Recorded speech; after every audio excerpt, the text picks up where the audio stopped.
इतने से मुख में पूरा ब्रह्मांड दिखाया कि नहीं भगवान कृष्ण ने।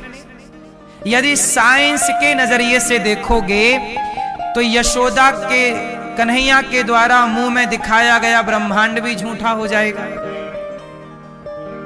यदि आप विज्ञान की कसौटी से देखने लग गए तो फिर भगवान का एक उंगली से पहाड़ उठाना भी झूठा हो जाएगा, क्योंकि एक उंगली से कोई पहाड़ कैसे उठा सकता है। अब आप कहो जी ये बिलीवल तो है ही नहीं, इसमें कोई बिलीव कर ही नहीं सकता।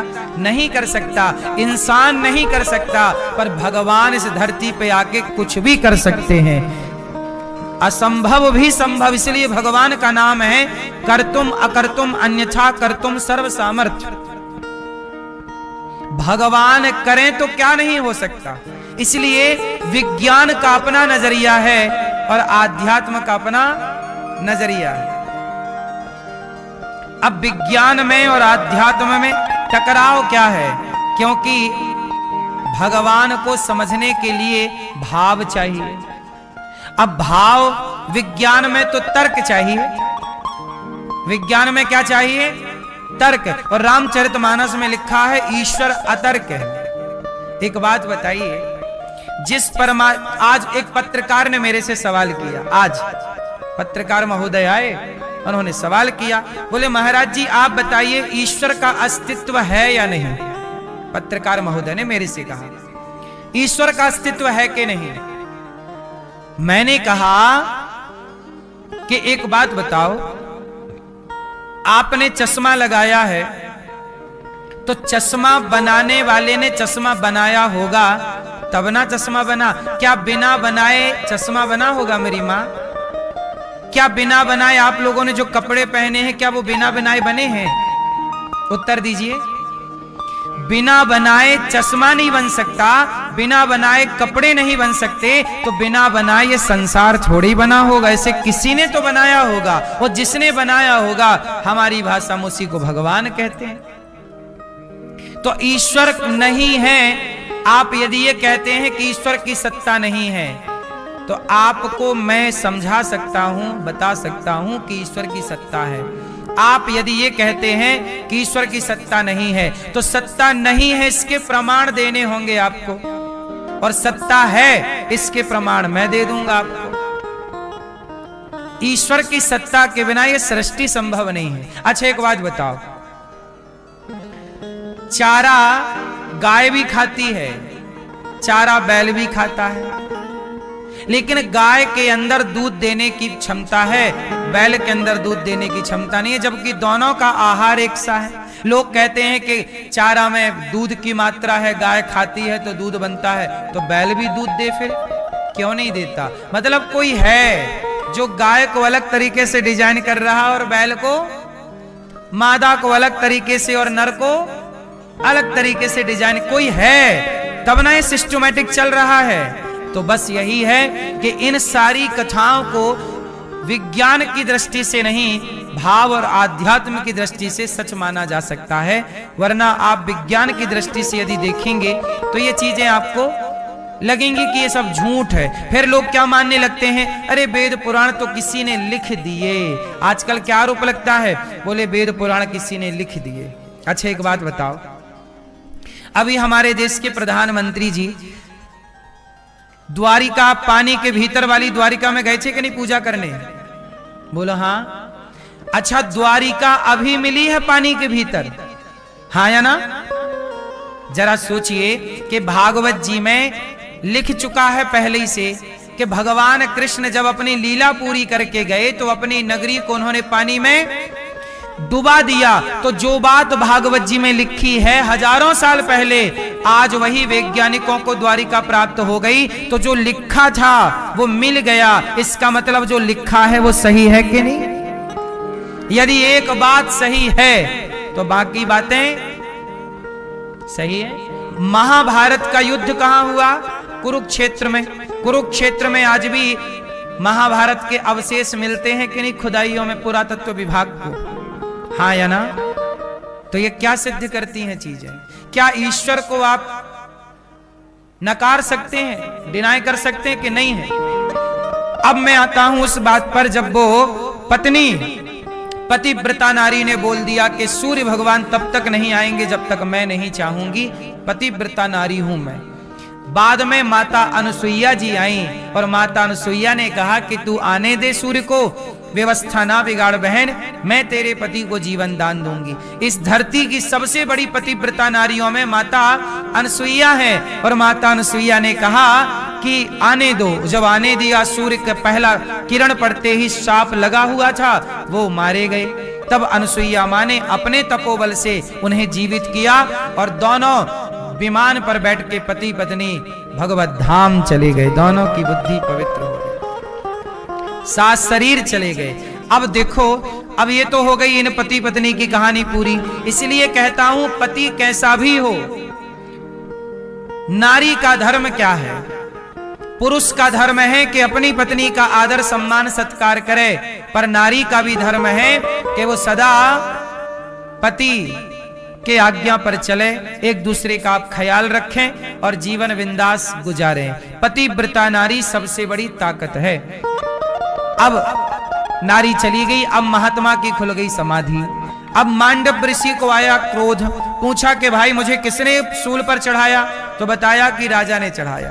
तुरंत सूल को काटा, आधा अंदर घुसा है और चलते हुए गए राजा के द्वार पर। महाराज क्यों मुझे सूल पर लटकाया? राजा चरणों में गिर पड़े। महाराज आप पे धन चुराने का आरोप था, पर वो आरोप गलत था, क्षमा। अब मांडव ऋषि ने यमराज को बुलाया, ए यमराज यहां आओ, मैंने कौन सा पाप किया कि मेरे शरीर पर सूल घुसा दिया? तब यमराज ने डर के मारे खाता वही अपने पलटे पाप पुण्य के। तो कहा मांडव ऋषि से कि जब आप 4 साल के थे, छोटे बच्चे थे, तब आपने तितली पकड़ी। क्या पकड़ी? तितली। तितली जानते हैं, तितली उड़ी बस में चढ़ी। तितली पकड़ी और तितली के आपने कांटा चुभा दिया, पीछे से लेकर घुसाया कांटा, तो तितली के आगे से निकल गया और आपने छोड़ दिया तितली को। वो तितली तड़प तड़प कर मर गई। आपने तितली को कांटा घुसाया था तो आपको सूल घुसाना पड़ा, और ये आपके कर्मों का दंड है, ये पाप आपका है महाराज, इसीलिए आपको सूल पे से गुजरना पड़ा। मांडव ऋषि बोले कि यमराज तुम तो वहां बैठे रहते हो, इस धरती पे आओ, पाप करने से कोई बचा है? और 4 साल 3 साल का बच्चा क्या जाने, मैं छोटा था, मैं क्या जानूं पाप क्या होता है, पुण्य क्या होता है? मेरे द्वारा किया गया पाप, मैं तो 5 साल का 3 साल का 2 साल का बच्चा क्या जानता पाप पुण्य? आज से तुम संशोधन करो कि 5 साल तक बालक, 5 साल तक का बच्चा कोई भी पाप करेगा तो वह पाप उस बच्चे को नहीं, उसके माँ बाप को लगेगा, उसे नहीं लगेगा, क्योंकि उसे पाप पुण्य का ज्ञान। इसलिए माँ बाप को देखना चाहिए कि बच्चा कोई पाप तो नहीं कर रहा, कोई गलती तो नहीं कर रहा। और सुनो, आपको मैं शाप देता हूं, आपने मुझे तनिक से पाप का इतना बड़ा दंड दिया, आपको भी 100 वर्षों के लिए यहां शूद्र बन करके आना पड़ेगा। मांडव ऋषि के शाप के कारण यमराज को विदुर जी के रूप में आना पड़ा। ये विदुर जी, तो विदुर जी की ये कथा है। ये विदुर जी साक्षात धर्मराज है, इसलिए आज भी विदुर नीति पढ़ी जाती है। अब विदुर जी महाराज के द्वार पर कौन आए?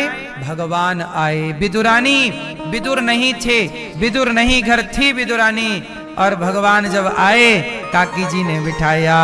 हो सबसे ऊंची प्रेम सगाई, हाँ सबसे ऊंची प्रेम सगाई। दुर्योधन के मेवा त्यागे, दुर्योधन के मेवा त्यागे, साग विदुर घर खाई हो, साग विदुर घर खाई, सबसे ऊंची प्रेम सगाई, सबसे ऊंची प्रेम सगाई। दुर्योधन की मेवा मेवा त्यागी साग विदुर घर, सबसे ऊंची प्रेम सगाई। अब प्रेम विवश अर्जुन रचहा क्यों।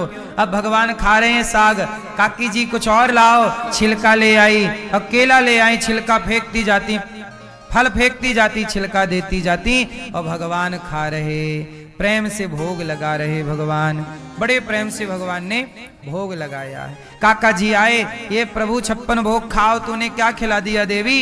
56 भोग खाते हुए विदुर जी बोले काका जी, भगवान बोले काका जी जो स्वाद मुझे ने छिलकों में आया वो आपके 56 भोग में नहीं है। भाव का भूखा हूं मैं, भाव ही एक सार है, भाव से भजले मुझे तो भव से बेड़ा पार है। इसलिए भगवान किसके भूखे हैं, इसलिए प्रेम करिए भगवान से। विदुर जी को मिले किसके बल से, प्रेम के बल से। इसलिए हम आपसे कहते हैं कि जीवन में भगवान से एक संबंध जोड़ लो। विदुर जी को जब कौरवों ने निकाल दिया तो विदुर जी किसी के भरोसे थोड़ी रहे, भगवान का भरोसा। क्यों घबराऊं मैं, मेरा तो श्याम से नाता है। जीवन की गाड़ी मेरी, जीवन की गाड़ी मेरी श्याम चलाता है। क्यों घबराऊं मैं, मेरा तो श्याम से नाता है। विदुर जी का संबंध देखो, हमारा संबंध यदि भगवान से है, हम क्यों परेशान होएं। परेशान वो होएं जिनका संबंध भगवान से ना हो। संसार में कितने भी रिश्ते बनाना, पर भगवान से एक रिश्ता जरूर बनाए रखना। मैया, ओ पंचायती मैया, ओ पीली मैया, हो गई पंचायत मेरी माँ,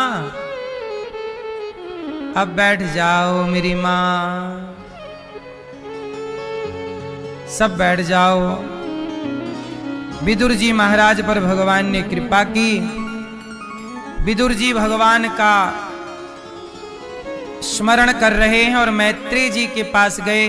मैत्रेय जी से कहा भगवान सृष्टि किस तरह करते हैं, सृष्टि का क्रम मैत्रेय जी ने विदुर जी को समझाया। भगवान नारायण के नाभि से कमल हुआ, कमल में ब्रह्मा जी के शरीर से सनकादि प्रकट हुए, सनक, सनंदन, सनातन, सनत कुमार।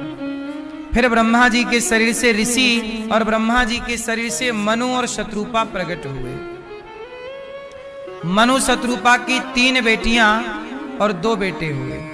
हम सब मनु की संतान हैं, इसलिए हमें मनुष्य कहते हैं। मनु की 3 बेटियां हुई, आकुति, देवहूति और प्रसूति। आकुति का विवाह रुचि प्रजापति से हुआ, देवहूति का विवाह करदम जी से। करदम जी ने कामक विमान की रचना की। सोचिए, आविष्कार आज दुनिया कर रही है और आरोप सनातन पर यह लगाया जाता है कि वेद पुराण पढ़ने वालों ने किस चीज का आविष्कार किया। तो आपको बता दूं, हमारे ऋषि मुनियों ने ही सबसे पहले विमानों की रचना की थी। समस्या ये है ना कि हमने अपने विरासत की कदर ही नहीं की। अच्छा ये बताओ, सबसे पहला विमान किसने बनाया? राइट ब्रदर्स ने बनाया, ऐसा आप पढ़ते हैं। 1903 में सफल परीक्षण किया, लेकिन उनसे पहले दलपदे जी ने विमान बना दिया था, भारत के वैज्ञानिक। उनके पहले पुष्पक विमान का जिक्र हमारे यहाँ मिलता है। तो हमारे यहाँ वेद पुराणों में ही सारी विद्याएं थी। आयुर्वेद कहाँ से आया? ये भी तो वेद है, उसमें पीछे नाम ही जुड़ा है आयुर्वेद, ये भी वेद है। बोलो हाँ, शिल्प कला कहां से आई? हमारे सनातन में क्या नहीं था भाई? क्या आज की इंजीनियरिंग क्या पहले नहीं थी? आज से हजारों साल पहले जब विज्ञान का अस्तित्व नहीं हुआ करता था, तब जगन्नाथ जी का मंदिर बना। वो मंदिर देख लीजिए, आज की आधुनिकता में बना लीजिए। आज जितने आधुनिक मंदिर बने हैं, जगन्नाथ जी जैसा मंदिर नहीं है। आप दक्षिण भारत में जाइए, आधुनिकता को देखना हो, क्योंकि उत्तर भारत में अंग्रेजों ने, मुगलों ने बहुत नुकसान किया, पर दक्षिण की तरफ अंग्रेज नहीं, मुगल नहीं जा पाए। इसलिए आप रंगनाथ जी देखिए, श्रीरंगम, वहां का मंदिर देखिए कितना विशाल है। क्या ये आप रामेश्वरम गए होंगे, रामेश्वरम का मंदिर देखिए, क्या एक सीध पर खंबे खड़े हुए, क्या आर्किटेक्चर है। आज का आर्किटेक्ट इतना बढ़िया क्या डिजाइन कर पाएगा? आज तो चलो सिस्टमैटिक कंप्यूटराइज जमाना है, उस जमाने में कंप्यूटर नहीं था, कोई मशीनरी नहीं थी, फिर भी देखिए चीजें। और सुनिएगा,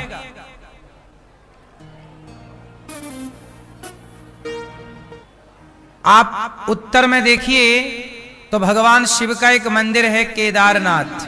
बोलो हाँ, बोलो हाँ।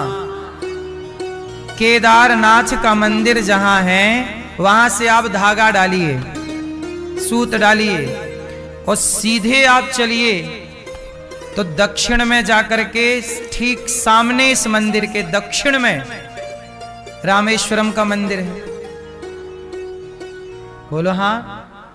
तो बताइए, ये विज्ञान नहीं है? इसे आप आर्किटेक्चर नहीं मानते, इंजीनियरिंग नहीं मानते? है मैया, आप बनाई हो डिजाइन? हाँ, अच्छा, 4 मंदिरों की डिजाइन आप बनाई थी। हाओ हाओ, ठीक।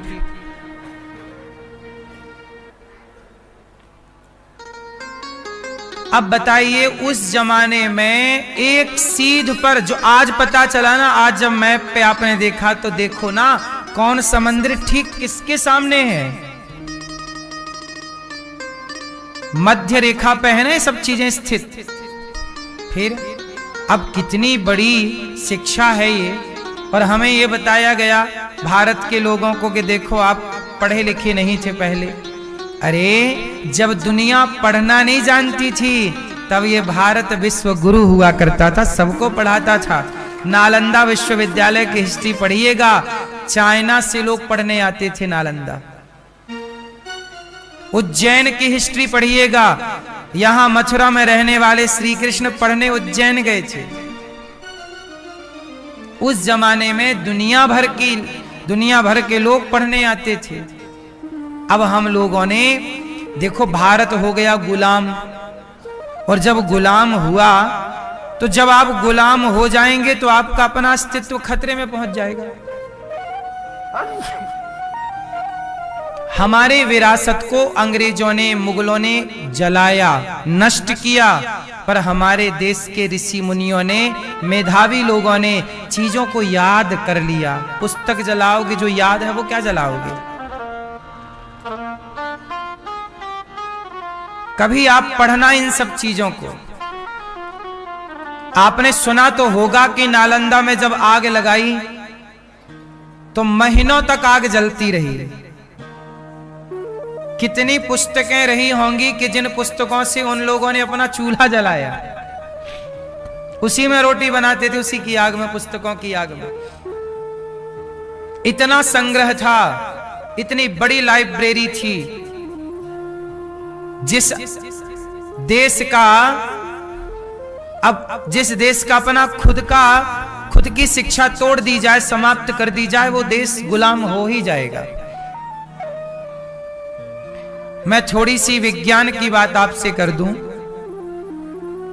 आज वैज्ञानिक बताते हैं कि इस तारीख को इतने बजकर इतने मिनट पर चंद्र ग्रहण पड़ेगा, सूर्य ग्रहण पड़ेगा। जब विज्ञान प्रकट नहीं हुआ, सैकड़ों साल पहले भी हमारे 10 रुपए के पंचांग में हमारे वैज्ञानिक जो सूर्य पृथ्वी से सूर्य की दूरी जानते थे, वो गति समझते थे।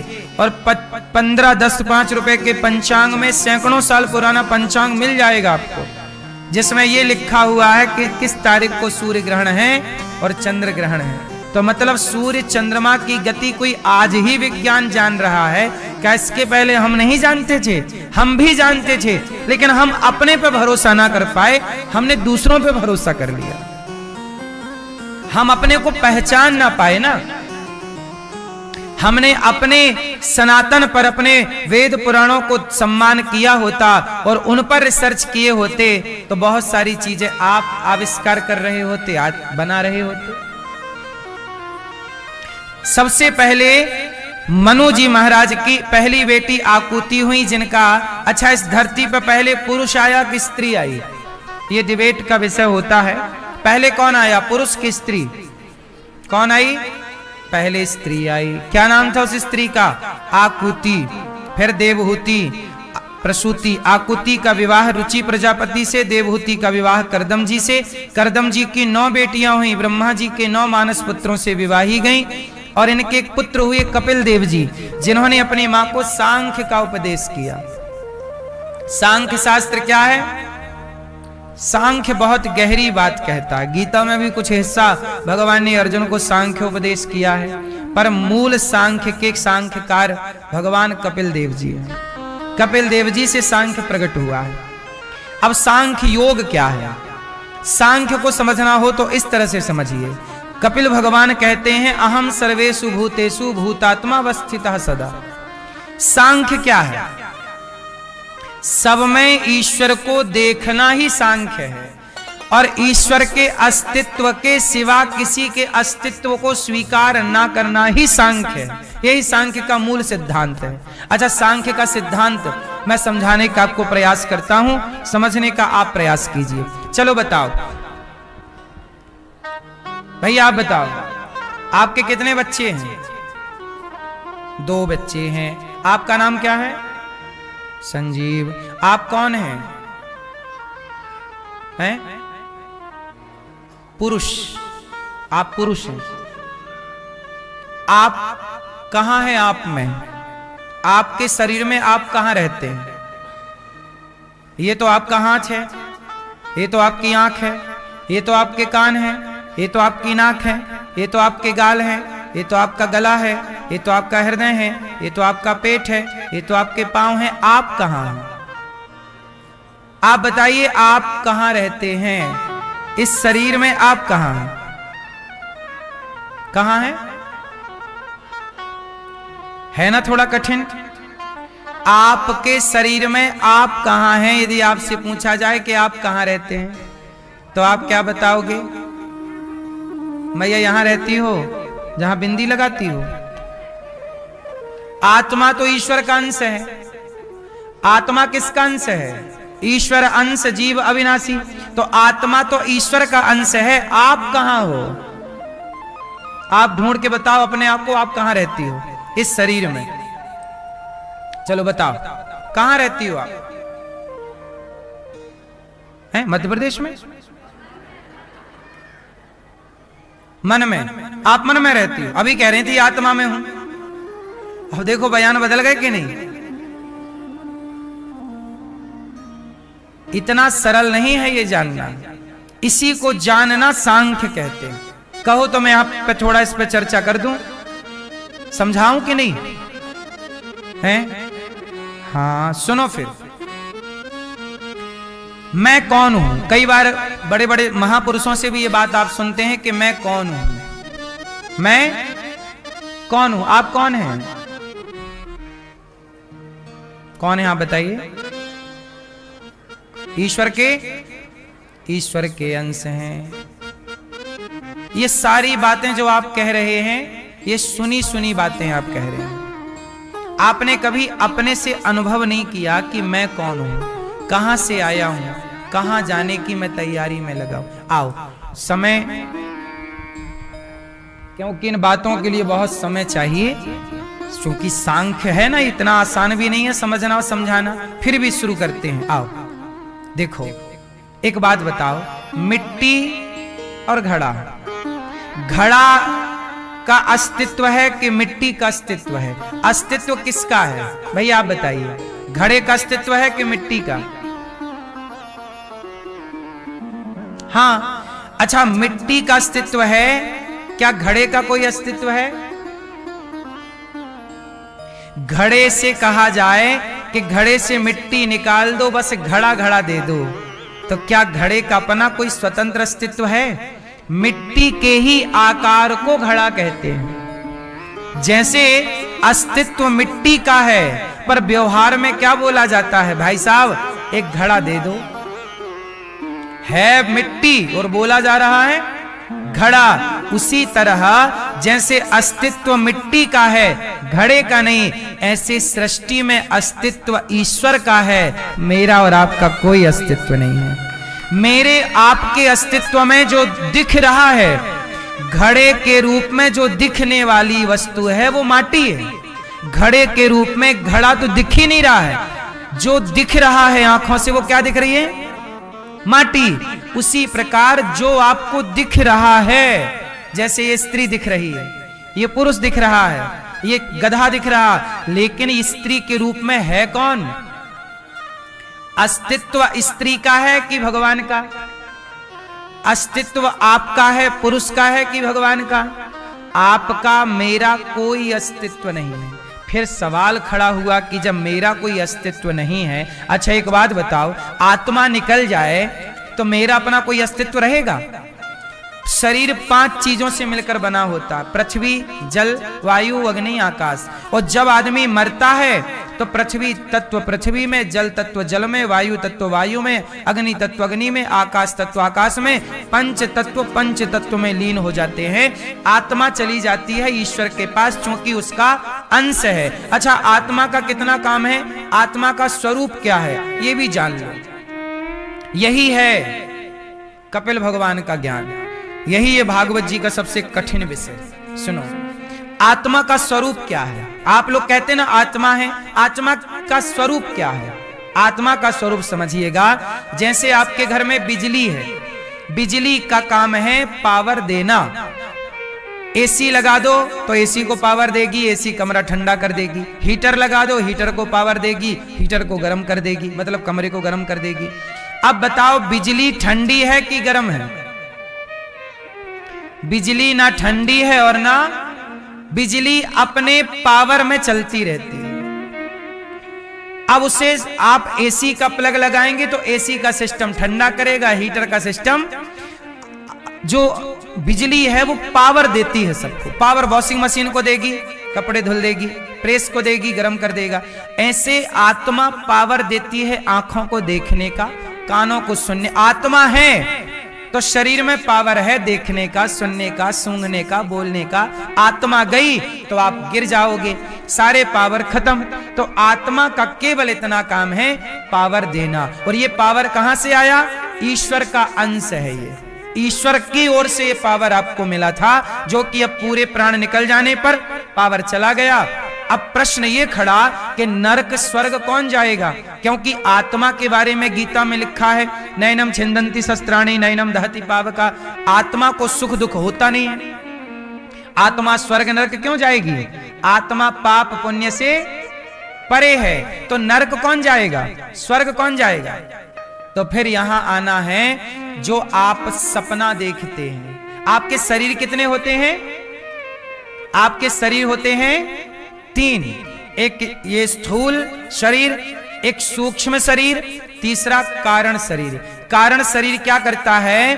कारण शरीर का मतलब है किस कारण आप मनुष्य बने। जैसे अभी विदुर जी की कथा सुनाई पूर्व जन्म में, वो तो विदुर जी किसी कारण तो वो विदुर बने, ये स्त्री किसी कारण बनी होंगी।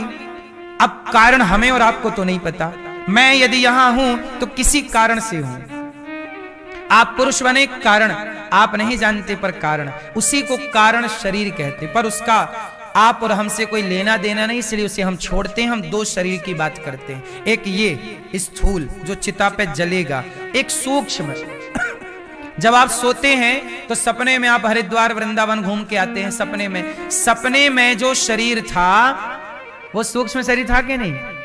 तो जब आपकी मृत्यु होती है और आपका यमदूत लेने आते हैं तो सूक्ष्म शरीर को पकड़ते हैं और सूक्ष्म शरीर को लेकर के जाते हैं और वही स्वर्ग और नरक में जाकर के पाप और पुण्य का भोक्ता बनता है। अब फिर सवाल खड़ा हुआ कि सूक्ष्म शरीर पाप पुण्य का भोक्ता बनता है, तो ठीक है मान लिया कि सूक्ष्म शरीर, पर ये सूक्ष्म शरीर है क्या? तो आओ ये समझाता हूं। एक्चुअली मन, बुद्धि, चित्त, अहंकार, इन्हें अंतःकरण चतुष्टय कहते हैं। इन चारों को ही सूक्ष्म शरीर कहते हैं। पंच तत्वों से स्थूल शरीर बना और अंतःकरण चतुष्टय से सूक्ष्म शरीर बना, और यही सूक्ष्म शरीर यमदूत पकड़ कर ले जाते हैं और वही स्वर्ग और नरक का भोक्ता बनता है। अगला शरीर मिलेगा आपको कुत्ते का या मनुष्य का, वही सूक्ष्म शरीर उस शरीर में डाल दिया जाएगा, तो आपकी वो योनि हो गई। अब फिर सवाल एक खड़ा हो गया कि मैं कौन हूं? तो आप सीधा कह सकते हैं कि मैं वह सूक्ष्म शरीर हूं। अब आप कई बार कहते हैं मैं आत्मा हूं। आत्मा तो ईश्वर का अंश है। ईश्वर का अंश, वो तो नरक स्वर्ग जाती नहीं है आत्मा। आत्मा से भी आप अलग हैं। शरीर अलग है, आत्मा अलग है। अच्छा, सूक्ष्म शरीर को मैं और सरल कर देता हूं। सूक्ष्म शरीर को और सरल भाषा में समझना हो तो इसे मन कहते हैं। इसलिए कबीरदास जी ने क्या कहा? माया मरी न मन मरा, मर मर गया शरीर, आशा तृष्णा ना मरी, कह गए दास कबीर। मन नहीं मरा, क्योंकि ये मन को ही तो जाना है। इसलिए कहते हैं मन के हारे हार है, मन के जीते जीत, मन ही मिलावत राम से, मन ही करत फजीत। पूरा खेल किसका है? मुक्ति किसकी है? बंधन किसका है? बंधन का कारण शरीर है कि मन है? मुक्ति का कारण शरीर है कि मन? पूरा खेल मन का है। मन भगवान में लगा तो मुक्ति, और जगत में लगा तो बंधन। मन चाबी है, संसार की तरफ घूमेगा मन तो बांध देगा, जगत की तरफ घूमेगा तो बांध देगा, और जगन्नाथ की तरफ घूम जाएगा तो मुक्त कर देगा। यही है मुक्ति, यही है बंधन। इसलिए मूल रूप से आपका जो अपना अस्तित्व है, वैसे तो हमारा अस्तित्व जीरो है, फिर भी आप समझने के लिए मान लीजिए कि आपका अस्तित्व मन के रूप में है। वह मन ही सूक्ष्म शरीर है। नदी में पानी बहुत सारा है, आप जितना पी सकते हैं पी लीजिए, जितना स्टॉक कर सकते हैं स्टॉक कर लीजिए, नदी मना नहीं करेगी। ऐसे ये भागवत की धारा है, जितना ग्रहण कर सकते हैं कर लीजिए, जितना आप कल्याण करना चाहते हैं अपना कर लीजिए। भागवत जी ऐसी हैं कि जैसे एक ट्रेन है। ट्रेन कितनी? एक ट्रेन में सैकड़ों यात्री होते हैं। कितने यात्री? एक ट्रेन में सैकड़ों यात्री बैठते हैं और सारे यात्रियों को ट्रेन उनके अपने स्थान तक पहुंचा देती है, उनके अपने प्लेटफॉर्म तक पहुंचा देती है, स्टेशन तक पहुंचा देती है। ऐसे ही ये भागवत की वो ट्रेन है जिस पर कोई सवार हो जाए अर्थात श्रवण कर ले, तो जिसे जो कामना है भगवान से, धन धर्म अर्थ काम मोक्ष, भागवत जी उसको वहां तक पहुंचा देती हैं जिसे जो चाहिए। धर्म चाहिए तो धर्म मिलेगा, अर्थ चाहिए तो अर्थ मिलेगा, काम चाहिए काम मिलेगा, मोक्ष चाहिए मोक्ष मिलेगा। भागवत जी 4 चीजें प्रदान करती हैं। क्या क्या? धर्म अर्थ काम मोक्ष।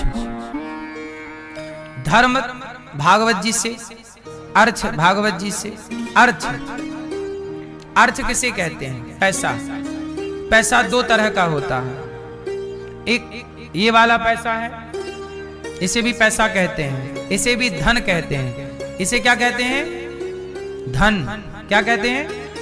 ये भी तो धन है। सोना भी धन है, पीतल भी धन है, धातु का धन, मिट्टी भी धन है, खेत खलिहान क्या है? गौधन, गजधन, बाजधन और रतन धन खान, ये सब धन है। हाँ या ना? गाय भी धन है, गौधन। यदि आपके पास गाय है तो आपके पास गौधन है। हाथी है तो गजधन है, बाज धन। पशु पक्षी भी धन होता है भाई, जिसके पास पक्षी। पहले राजा महाराजाओं के पास ये सब होता था। पहले हाथी की सेना, घोड़े की सेना, धन था। जमीन जायदाद, सोना सोना, चांदी, हीरा मोती, सब धन है। पुत्र भी धन है, पुत्र धन। पुत्र क्या है? धन है। ये सब कुछ धन है, लेकिन एक धन और है। इस सारे धन की सार्थकता देखो। एक बात बता,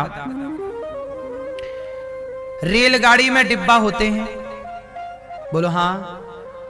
यदि डिब्बा बहुत सारे हैं और इंजन ना हो तो क्या वो इंजन के बिना डिब्बा कहीं पहुंचेंगे? आप बैठे रहिए, डिब्बा को पहुंचाएगा कौन? इंजन। इसलिए रेलगाड़ी में डिब्बा बहुत है, इंजन ना हो तो डिब्बा किसी काम के नहीं, बोलो हाँ। उसी तरह जितना भी धन है, पुत्र का धन, सोने का धन, जमीन जायदाद, मान पद प्रतिष्ठा का धन, लेकिन ये सारा धन डिब्बा है। असली धन क्या है? पायो जी मैंने राम रतन धन पायो। राम नाम का धन ही इंजन है। यदि राम नाम का धन जीवन में है तब तो ये धन सफल होगा, मंजिल तक पहुंचाएगा। वो धन नहीं है राम नाम की भक्ति का, तो ये धन केवल डिब्बा है। जहां खड़ा है वहीं खड़ा रहेगा।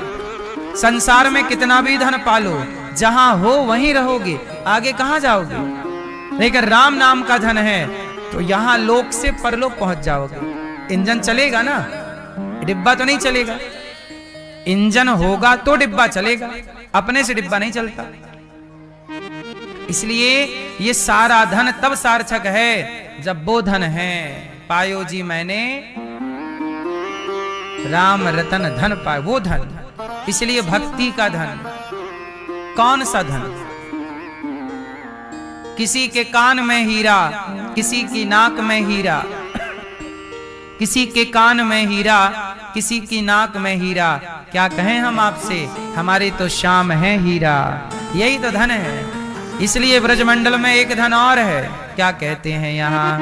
हमारो धन राधा, श्री राधा, श्री राधा। हमारो धन राधा, श्री राधा। यहाँ संत लोग क्या जप रहे हैं? राधा राधा राधा, कृष्ण कृष्ण कृष्ण, नारायण नारायण। नारद जी जप रहे हैं नारायण नारायण। संत जन जप रहे हैं वृंदावन में राधा राधा राधा। हनुमान जी जप रहे हैं राम राम सीता राम, श्री राम, जय राम, जय जय राम। नामदेव जी जप रहे हैं विठ्ठल विठ्ठल विठ्ठल विठ्ठल।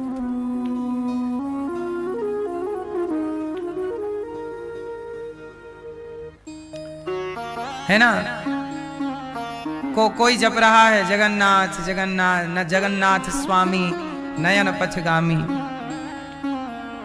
तो कोई जप रहा है व्यंकटेश व्यंकटेश व्यंकटेश। व्यंकटेश किनका नाम है जानते हो? किनका है? गोविंदा। व्यंकटेश किनका नाम है? हैं? व्यंकटेश कहते हैं तिरुपति बालाजी को। तिरुपति बालाजी कौन? साक्षात नारायण विष्णु। भगवान विष्णु का एक नाम है व्यंकटेश। व्यंकटेश भगवान। तिरुपति बालाजी का नाम सुना? तिरुपति बालाजी, बालाजी, व्यंकटेश भगवान उनका नाम है। लेटे हैं भगवान, एक देखा आपने? ऐसे क्षीर सागर पर लेटे हैं और पांव दबा रही हैं लक्ष्मी जी। कहां है वो मंदिर जहां भगवान लेटे हैं ऐसे? बता। गोदावरी नदी सुना आपने? गोदावरी नदी के किनारे एक जगह है दक्षिण भारत में, हाँ, वहां रंगनाथ जी का मंदिर है। क्या ना मंदिर है? वो मंदिर का चित्र दिखा दो भैया फिर से। ये देखो, ये पीछे मंदिर देख रहे हैं? ये रंगम, श्री रंगम। यहां भगवान लेटे हैं। पीछे देखो छोटी सी लक्ष्मी जी पांव दबा रही हैं। लेटे हैं भगवान। इन भगवान का नाम है गोदा रंगमन्नार भगवान। इनको रंगनाथ जी कहते हैं। भगवान का एक नाम क्या है? रंगनाथ। क्या नाम?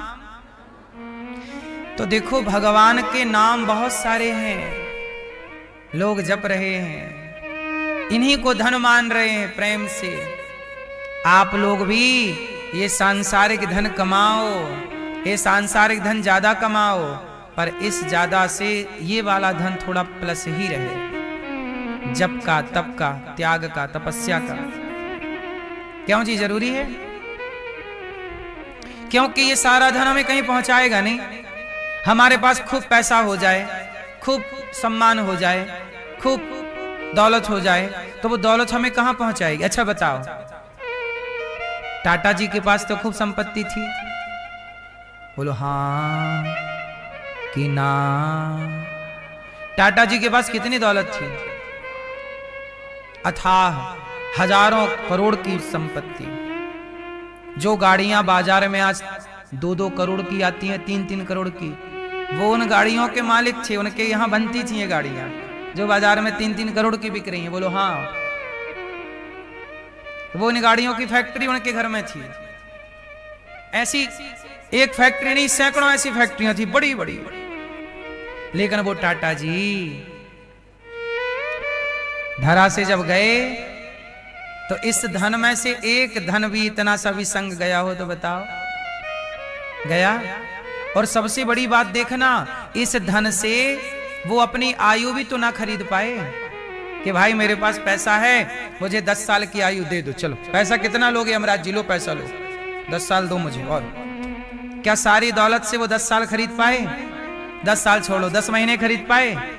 10 महीने छोड़ो, 10 दिन खरीद पाए? 10 सेकंड खरीद पाए? नहीं।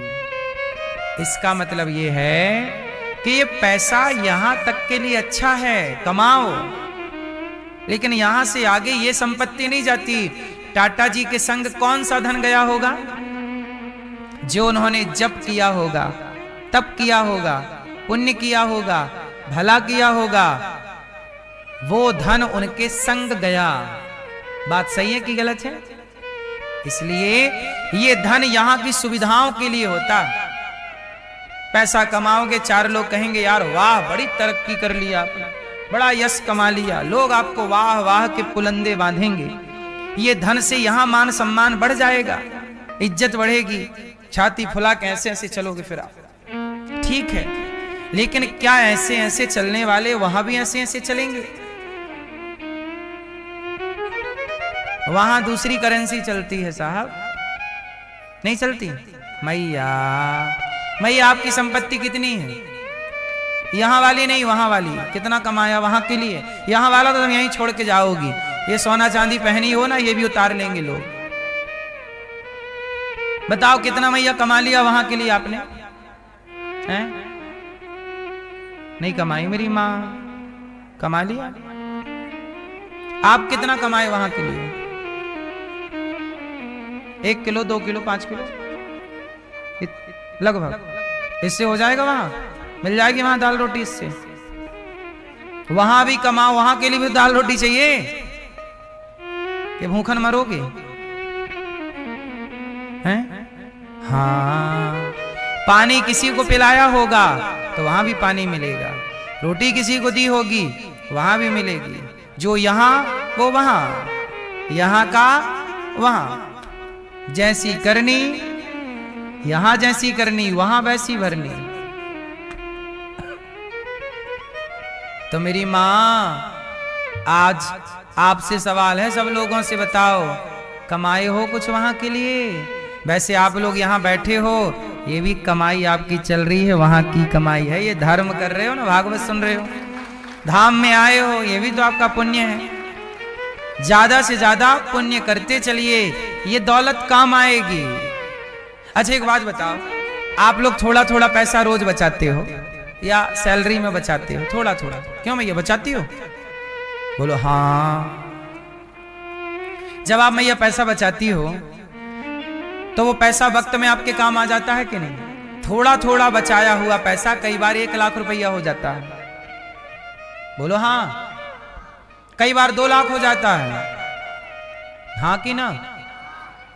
थोड़ा थोड़ा पैसा बचाते हो, आपके लाखों जुड़ जाते हैं और आपकी मुसीबत में वो पैसा काम आ जाता है। ऐसे ही जैसे थोड़ा थोड़ा पैसा बचाते हो तो काम आता है, ऐसे थोड़ा थोड़ा पुण्य करते रहा करो, आखिरी में काम वही आएगा। थोड़ा थोड़ा करते रहो, बचत करते रहो। थोड़ा वृंदावन आ गए दौड़ के, थोड़ा कथा सुन ली, थोड़ा किसी भूखे को रोटी दे दी, थोड़ा कर लिया अच्छा काम, थोड़ा बैठ के कीर्तन कर लिया, श्री कृष्ण गोविंद हरे मुरारी, हे नाथ नारायण वासुदेव, थोड़ा भगवान का ध्यान कर लिया, है ना। थोड़ा रोते को हंसा दिया, आंसू आंसू पहुंच दिए, किसी काहे रो रहा, गले लगा लिया किसी को रोते हुए को,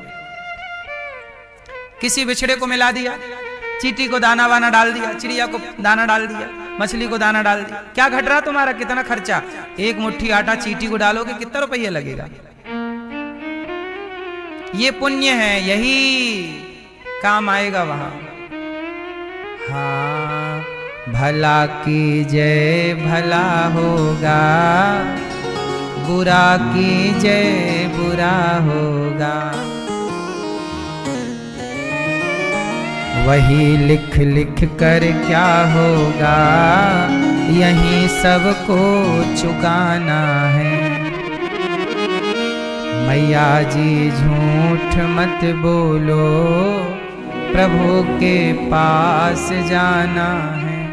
न हाथी है न घोड़ा है, वहाँ पैदल ही जाना है। इसलिए थोड़ा थोड़ा साइड में पुण्य करते रहो। कर लिया भूल गए, कर लिया और ईश्वर को याद है सब कुछ, आप भूल जाओ। सब करते जाओ और भूलते जाओ, याद मत रखो। पाप ये याद रखो कि हमने पाप किया है, हमने कल बड़ा चींटी को मार डाला, चूहे को मार डाला, जीव की कल हमने उसका दिल दुखा दिया, बहुत गलत बोल दिया, कल हमने निंदा की, चुगली की, बड़ा गलत किया। गलत करो तो पश्चाताप करो, गलत करो तो बता दो, सुनो आज हमने गलती कर दी है, निंदा कर ली, हमने चुगली की है, गलत किया, नहीं करना चाहिए था, सॉरी सॉरी गलती हो गई। गलत करो तो पश्चाताप करो, गलत करो तो स्वीकार करो, सुधार करो, और भला करो तो भूल जाओ। लेकिन आप लोग भला करते हैं तो बताते हैं और बुरा करते हैं तो भूल गए। उल्टा क्यों? क्योंकि पैदा ही उल्टा हुए हैं, सब उल्टा सुल्टा चल रहा है। कल हम लोगों ने कथा में क्या सुना, मेरी मां, कल पहला दिन था, दूसरा पहला दिन था ना, पहला दिन था। कल आपने सुना कि धुंधकारी जैसा पापी भी तर गया भागवत से।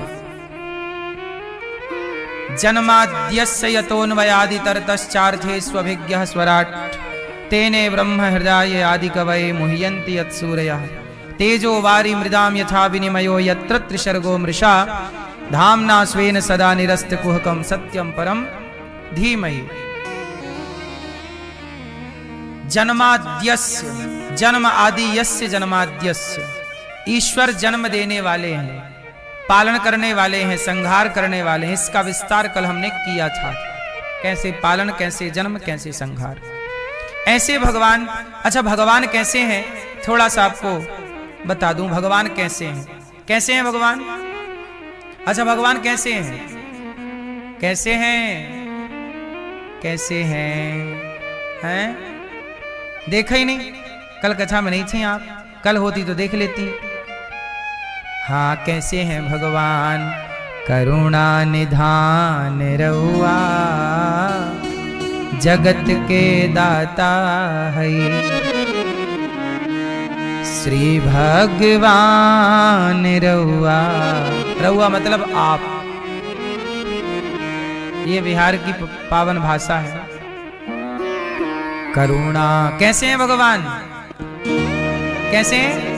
करुणा निधान रहुआ, कैसे हैं भगवान? करुणा निधान है, इसलिए भगवान का नाम क्या है? क्या नाम है? राम दूत मैं मातु जानकी सत्य सपथ करुणा निधान की। हे माता, जब सीता मैया को हनुमान जी पे भरोसा नहीं हुआ, हनुमान जी बोले मैं राम का दूत हूं। सीता मैया बोली नहीं, लंका में रावण की माया हो सकती है। ये अंगूठी किसकी हो सकती है? ये रावण की माया हो सकती है। तब हनुमान जी बोले ना मां, ये माया नहीं। क्या कहा? राम दूत मैं मां तू जान की, सत्य शपथ करुणा निधान की। क्या नाम है? सीता। ये करुणा निधान किसका नाम है? राम जी का। और ये नाम राम जी को किसने दिया? जब सीता जी विवाह होकर आई तो आप लोग ना अपने अपने पति का नाम रखती हो ना। आज से तो हम अपने वाले को ये कह के बुलाएंगे। भैया आप क्या कहती हो अपने वाले को? ए जी सुनो, ए। कोई मैया कहती है बी यहां, तो कोई सी यहां, ए बी सी डी।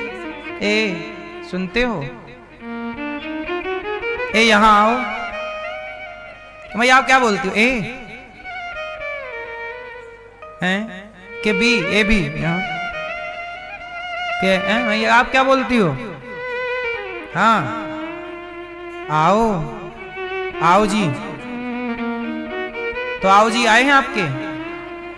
गए? आओ जी तो गए जी। आओ जी तो गए जी। सुनो, जैसे आप लोग विवाह के बाद, देखो ये बातें भी अच्छी हैं। शादी के तुरंत बाद ना नया नया जब होता है सब कुछ, तो पति पत्नी एक दूसरे का हाथ नहीं छोड़ते।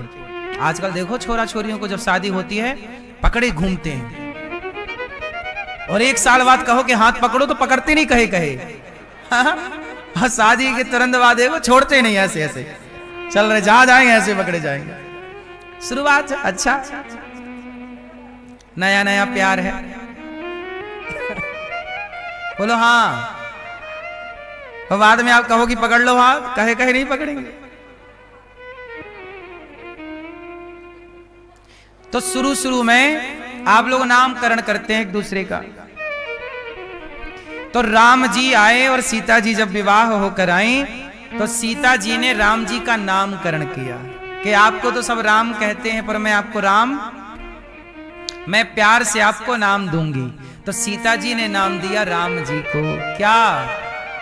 करुणा निधान। ये नाम किसने दिया? सीता मैया ने। क्या नाम दिया? करुणा निधान।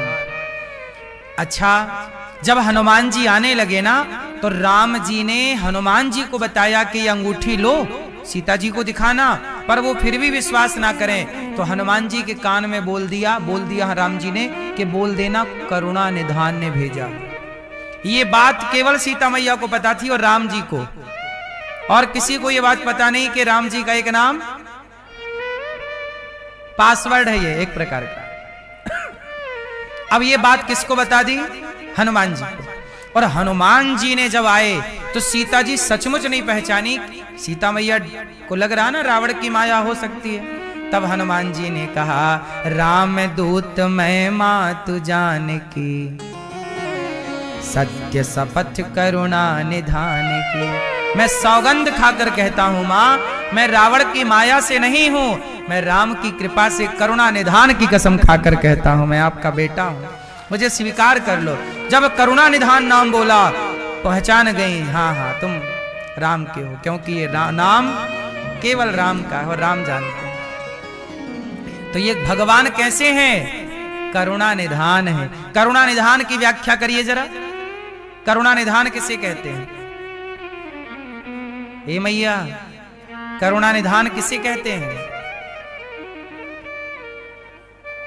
ए मेरी माँ, हम तुमसे पूछ रहे हैं, बगैर बताओ।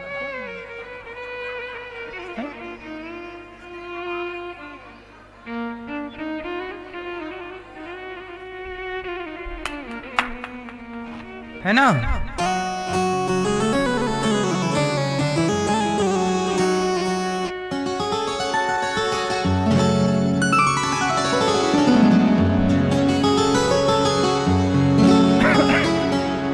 हाँ, करुणा निधान रहुआ जगत के दाता है। श्री भगवान रहुआ जगत के दाता है। हे प्रभु आप कैसे हैं, करुणा कैसी है, जरा सुनिएगा। करुणा निधान, करुणा जिनके भीतर करुणा है। करुणा किस पर? आपके भीतर भी करुणा है, पर अपने बेटे के लिए। आपके भीतर भी करुणा है, पर अपनी बेटी के लिए।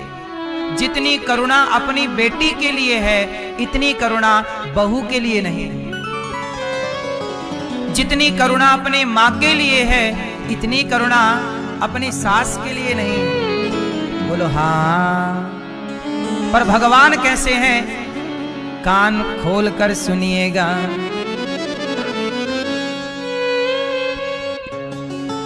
ग्राह के मार दहनी, ग्राह को मार देते, गज को उबार लेते। ग्राह को मार देते। ग्राह मतलब हाथी और गज और ग्राह लड़े जल भीतर। गज और ग्राह में लड़ाई हो गई, मतलब मगर में और हाथी में लड़ाई पानी के भीतर। तो क्या हुआ? ग्राह के मार देते, ग्राह को मार देते, गज को उबार लेते। जाने जहान रहुआ जगत के दाता है। इंसानों पे छोड़ दो, हाथी पर करुणा है प्रभु की। हाथी पर क्यों करुणा? क्योंकि हाथी ने सूंड उठा करके बुलाया, ओम नमो भगवते तस्मै यद एतच्चिदात्मकं पुरुषायादि बीजाय परेशाया धीमहि। हाथी ने पुकारा, हे प्रभु रक्षा कीजिए। जब पुकारा तो दौड़ पड़े, हाथी को बचाते हैं तो हमें ना बचाएंगे। करुणा निधान रघुवर जगत के दाता है। और सुनो, भक्त विदुर घर गए वो, भक्त विदुर घर गए वो, प्रेम से साग खाए वो। भक्त विदुर घर गए नी, प्रेम से सगवे खैनी। छोड़ पकवान रहुआ। अच्छा ये बताओ, जब भगवान विदुर जी के घर गए तो क्या खाए? उत्तर, जब भगवान विदुरानी के घर गए तो क्या खाए? साग और केले के छिलके। और ये बताओ, केले के छिलके खाने गए और क्या छोड़ के गए? छोड़ पकवान रहुआ। दुर्योधन ने क्या बोला? मैया ने 56 भोग बनाए हैं, खा लो। गांधारी ने 56 भोग बनाए थे, सोने की थाल में सजाया दुर्योधन, कन्हैया के आगे लाके रखा, लो मेरी माँ ने ये बनाए हैं, खाओ। भगवान बोले आपके घर नहीं खाएंगे, आपकी सोने की थाली देख ली हमने, सोने के महल देख लिए, हम नहीं खाएंगे। 56 भोग राजसी ठाट बाट छोड़ के भगवान कहाँ गए? भक्त विदुर घर गए नी, प्रेम से सगवे खैनी।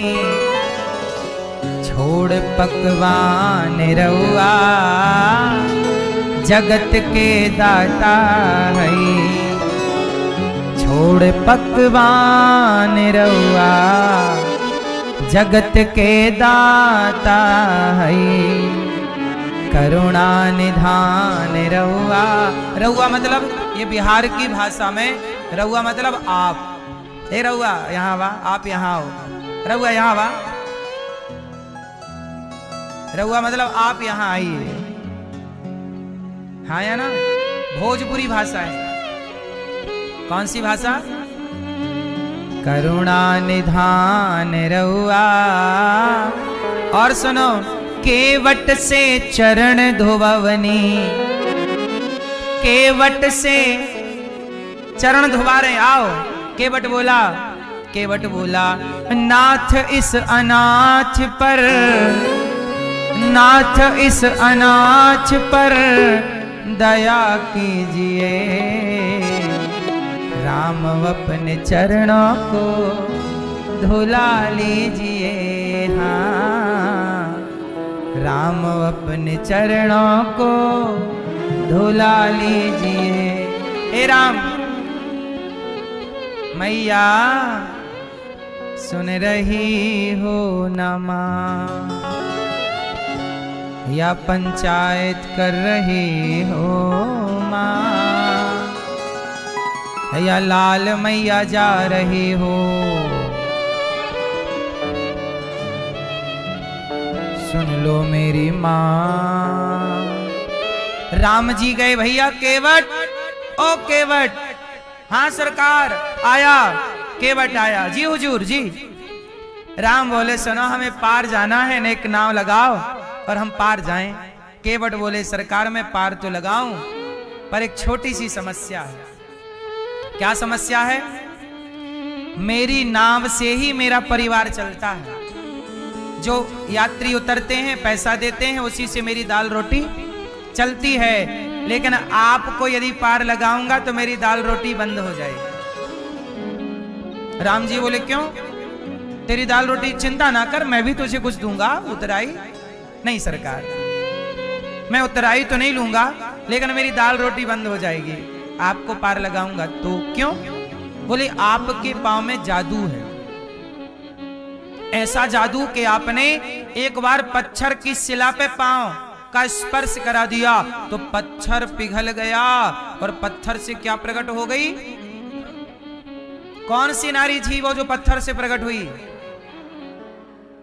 गौतम नारी श्राप बस उपल देह धरि धीर, चरण कमल रज चाहती, कृपा करो रघुवीर।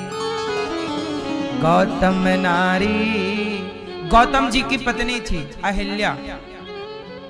उन्हें उनके पति ने श्राप दे दिया, शाप दे दिया। क्या बना दिया? पत्थर की हो जाओ। क्यों बना दिया? इंद्र आया, अहिल्या बड़ी सुंदर थी, इंद्र आए और इंद्र उनके साथ उनके कमरे में प्रवेश कर गए और उनके साथ रहे तनिक सी देर। और जब गौतम ऋषि गंगा से लौटे तो पत्नी के कमरे से इंद्र को निकलते देखा। अब जब निकलते देखा तो गौतम ऋषि को संदेह हो गया कि मेरी पत्नी इंद्र के साथ क्यों थी, और यह संदेह होना स्वाभाविक है। अब गौतम ऋषि ने जान लिया कि इंद्र यहां क्यों आए हैं, तो इंद्र अहिल्या के पास गलत मनसा से आए थे। अच्छा, अहिल्या बहुत सुंदर हैं, इतनी सुंदर थी कि देवताओं के राजा भी अहिल्या की सुंदरता पर मर गए, आ गए। तब गौतम ऋषि ने इंद्र को शाप दे दिया, जा यानी लंपट, तेरे पूरे शरीर में 1000 योनि हो जाए। जिस योनि छिद्र के लिए तू वहां से यहां आया, तेरे पूरे शरीर में योनि ही योनि हो जाए। तो इंद्र के पूरे शरीर में योनि ही योनि हो गई, शाप। वो पत्नी को बोला, तुम तो पतिव्रता हो, तुम पहचान नहीं पाए कि तुम्हारा पति। अच्छा, इंद्र ने गौतम ऋषि का रूप बना के कमरे में घुसा था। किस रूप में? अच्छा, पत्नी को क्या लगा कि मेरे पति है। अब आपके पति का रूप बना के कोई आपके कमरे में आ जाए तो इतने जल्दी तो आप भी नहीं पकड़ सकती। और ये समय भी रात का था, रात के 2 बज रहे थे। और रात को कौन पहचान पाए कि ये इंद्र है कि पति? और पति के रूप में देवता तो रूप बदल ही लेते हैं, ओरिजिनल रूप बना लिया। बेचारी अहिल्या पहचान ना पाई और उन्हें लगा कि पति है, और पति की तरह वो व्यवहार करने लगा इंद्र, और वो सोची कि तो मेरा पति ही है। अब हुआ ये कि अहिल्या जी को कहा कि देखो तुमने गलत किया, तुम तो पतिव्रता हो, तुम्हें कैसी गलती होगी? जाओ, हम तुम्हें भी शाप देते हैं, तुमने पर पुरुष का स्पर्श किया है गलत भाव से, जाओ पत्थर की हो जाओ। चरणों में गिर पड़ी अहिल्या, महाराज आप बताइए मेरी क्या गलती थी? आपका रूप बना के इंद्र आया, मुझे तो लगा आप हैं, मैंने विरोध किया, मुझे लगा कि ये सवेरे का टाइम है, मुर्गा बोल दिया था उस समय, मुर्गा बोला कुकड़ू तो गौतम ऋषि चले गए गंगा नहाने। अब वो सवेरे की बेला थी और अभी सवेरे के 4 बजे नहीं थे। चंद्रमा को ले आया था इंद्र, बोले तुम मुर्गा बन जाओ, कुकड़ू को तुम बोल देना।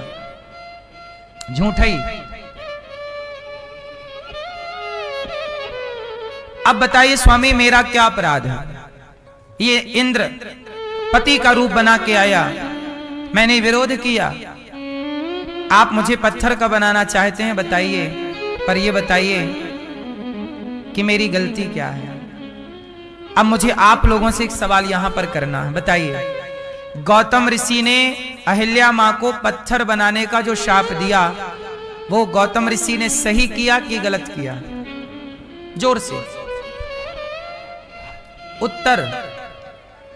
सही किया तो सही बोलिए, गलत किया तो गलत बोलिए। क्या किया? जोर से, जोर से। गलत किया। अब आप बताइए कि क्या करना चाहिए था? सही आप बताओ। बात तो कर ली, बात तो हो गई। हाँ, शाप देने से पहले ही तो बात कर रहे हैं, वो बता तो रही हैं कि ये इंद्र का रूप, आपका रूप बना के आया था। तो आप लोग क्या चाहते हैं? वो शाप ना दें। ठीक है, शाप ना देते, वो रख लेते। चलो, यही रहते ना कि चलो अहिल्या की कोई गलती नहीं थी, शाप नहीं दिया, रख लिया। पर एक बात बताओ, क्या समाज जीने देती अहिल्या को? उत्तर है? पता कैसे होता? क्यों? इंद्र देवताओं के राजा हैं, चंद्रमा को पता है, इंद्र को पता है। और वहां पे गौतम ऋषि के आश्रम में कोई गौतम और गौतम की पत्नी थोड़ी रहती थी, उनके शिष्य गण थे। पूरा जब ये हादसा हुआ तो सब जाग गए, सब आ गए, क्या क्या क्या क्या हुआ? सबके कानों बात चली गई कि अच्छा इनके कमरे से इंद्र निकला है। अब बताइए, गौतम ऋषि कोई दंड ना देते तो अहिल्या पर, सीता मां इतनी पवित्र थी, क्या समाज ने कहने से छोड़ा? उत्तर दीजिए। आप लोग जो न्याय करते हैं वो न्याय अन्याय हो जाता है।